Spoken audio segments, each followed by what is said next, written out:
Bismillah, alhamdulillahirrahmanirrahim. Nama saya Yoga Arista Pratama. Saya seorang karyawan swasta. Saya tinggal di Sidoarjo. Kemudian pekerjaan saya adalah quality control di area Jawa Timur. Jadi Sidoarjo, Surabaya, sampai Pasuruan. Saya bergabung dengan Koperasi Sirkah Berkah Bersama sejak tahun 2021, yaitu sebagai anggota biasa, yaitu setoran simpanan wajib, simpanan pokok. Pertama kali tahu kebetulan dari postingan media sosial ya, Facebook, Pak Satrio, kemudian mendaftar untuk menjadi anggota KSBB dan langsung diterima. Kebetulan saya mengikuti 2 koperasi syariah, dan menurut saya perbedaan KSBB dengan koperasi lain ada di kemudahannya. Jadi kalau kita melakukan simpanan pokok wajib sukarela itu cukup dengan mengisi di aplikasi, terutama dengan adanya aplikasi KSBB di Android, ini sangat membantu sekali.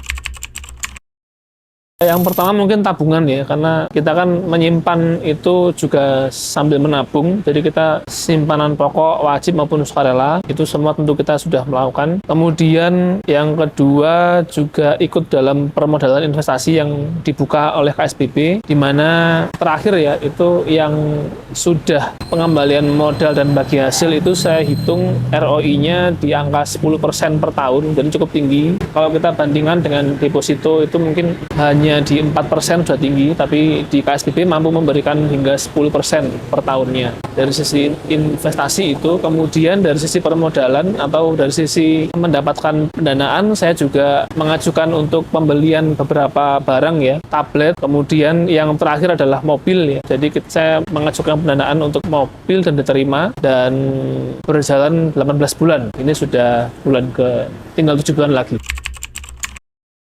Oke, yang saya ingat investasi untuk tanah Ancur sama pembelian Nissan X-Trail ya, mobil. Kemudian investasi yang kemarin kembali itu pembelian mobil R3 ya, itu sudah kembali sampai bagi hasil.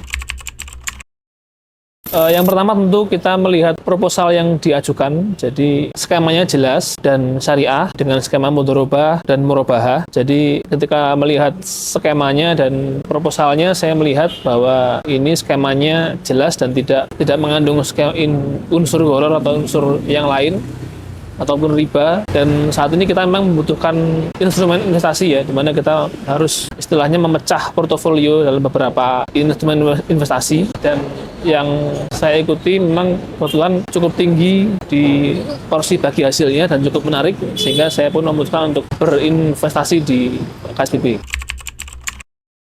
Kalau di KSBB ini kan mirip dengan peer-to-peer ya, P2P. Dan memang saya beberapa kali mengikuti investasi P2P, di mana memang masalah yang paling krusial di investasi P2P itu adalah amanah, terutama amanah dari yang mendapatkan dananya. Kadang-kadang ada yang mendapatkan dana dari hasil crowdfunding itu, ada yang lari, ada yang kabur, ada juga yang tidak memberikan pelaporan yang semestinya. Nah, dengan kekuatan KSBB ini kan saya kira ada lebih ke komunitas ya, artinya kita sama-sama mengenal orang yang kita bantu, kita saling mengenal orang yang kita berikan dana, dan itu merupakan bentuk trust yang cukup baik ya, dimana kalau kita sudah mendapatkan trust itu, maka investor itu merasa aman. Beda kalau kita tidak mengenal siapa yang kita bantu, siapa yang kita berikan dana, atau kepada siapa mungkin dia, katakanlah di mana pengajiannya atau seperti apa orangnya, amanah atau tidak. Kalau di KSBB ini saya kira karena terbentuk dari basicnya dari komunitas sesama